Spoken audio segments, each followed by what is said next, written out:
ભ્રષ્ટાચારની અંદર જો ગિનિસ બુકમાં નામ નોંધવામાં આવે અને તેમાં કોઈનું નામ સામે આવે તો એ છે ભારતીય જનતા પાર્ટી. આવું ગેનીબેન ઠાકોરનું કહેવું છે. નમસ્કાર, નિર્ભય ન્યૂઝ સાથે હું છું રિદ્ધિ. બનાસકાંઠાના સાંસદ ગેનીબેન ઠાકોર મહેસાણાના પ્રવાસે હતા. એ દરમિયાન પાલનપુરનો એક બ્રિજ છે તે ધરાશાયી થયો હતો. તેમને લઈને તેમને ઘણા બધા સવાલો કરવામાં આવ્યા. ત્યારે ગેનીબેન ઠાકોરે ભાજપ સરકાર ઉપર સણસણતા પ્રહાર કર્યા છે અને તેઓ કહી રહ્યા છે કે આમનાથી સારા તો અંગ્રેજોના શાસનની અંદર જે પુલ છે, જે બ્રિજ છે તે બનાવવામાં આવતા હતા. પરંતુ અત્યારના જે અંગ્રેજો છે તે કોઈને છોડતા નથી અને એટલો ભ્રષ્ટાચાર તેમાં ખદબદી રહ્યો છે કે અવારનવાર આ બ્રિજ છે ધરાશાયી થાય છે. અને ધરાશાયી એટલા માટે તેમણે આ મુદ્દો ઉઠાવ્યો છે કારણ કે જે આ પાલનપુરનો બ્રિજ હતો તેમાંથી 2 લોકો પડી જતા તેમનું મોત નીપજ્યું હતું. કારણ કે ધરાશાયી થયો ત્યારે કોઈક એ પુલની ઉપર ઊભું હતું અને અચાનક છે આ બ્રિજ ધરાશાયી થયો.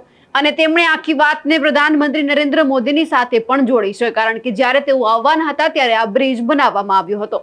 અને એ દરમિયાન પછી ભારતીય જનતા પાર્ટીના જે નેતાઓ છે તેમણે આમનું ઓપનિંગ કર્યું. પરંતુ હજુ શરૂઆત થઈ બ્રિજની કે ત્યાં તેઓ ધરાશાયી થઈ ગયો અને તેમને લઈને હવે ગેનીબેન ઠાકોરે ભાજપને ઘેરી છે.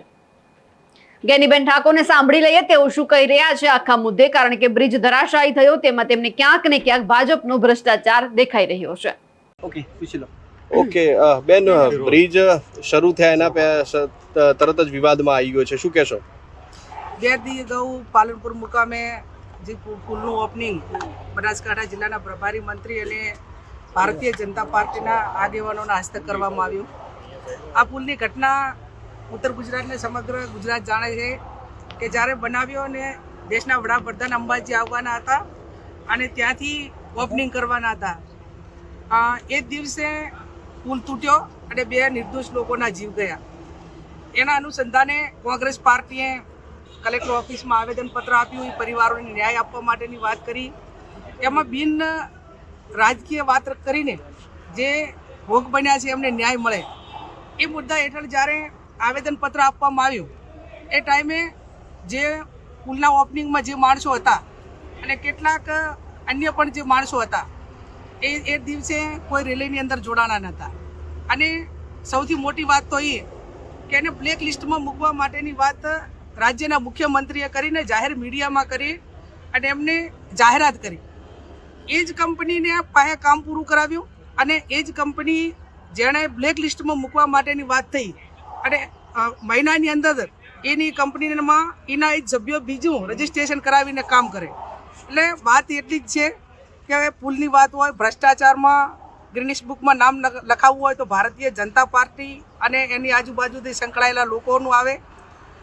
કોઈ ડિપાર્ટમેન્ટ એવો નથી કે જે ભ્રષ્ટાચાર મુક્ત હોય, નાનેથી કરીને મોટું.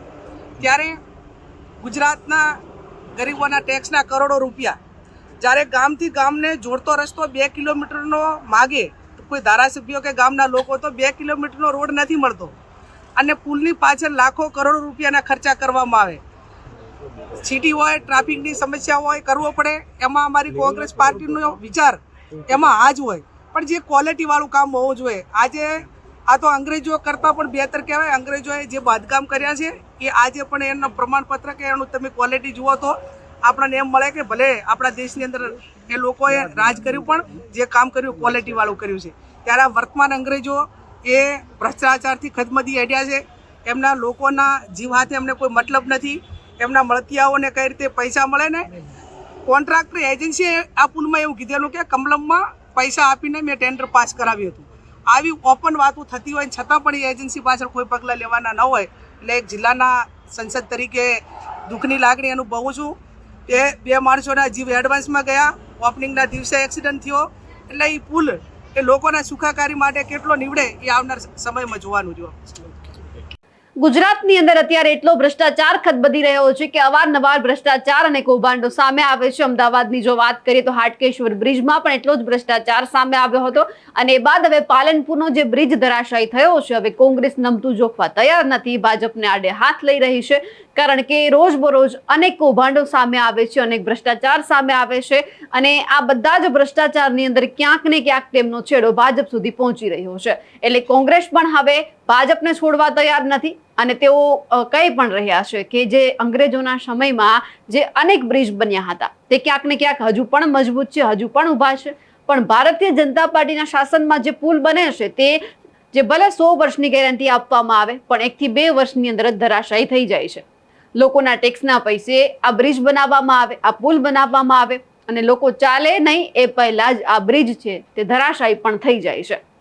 ગેનીબેન ઠાકોરે જે નિવેદન આપ્યું છે તેમને લઈને અને અત્યારે ગુજરાતની અંદર કેટલો ભ્રષ્ટાચાર ખદબદી રહ્યો છે તેમનું લઈને આપનું શું માનવું છે કમેન્ટ કરીને ચોક્કસથી જણાવજો.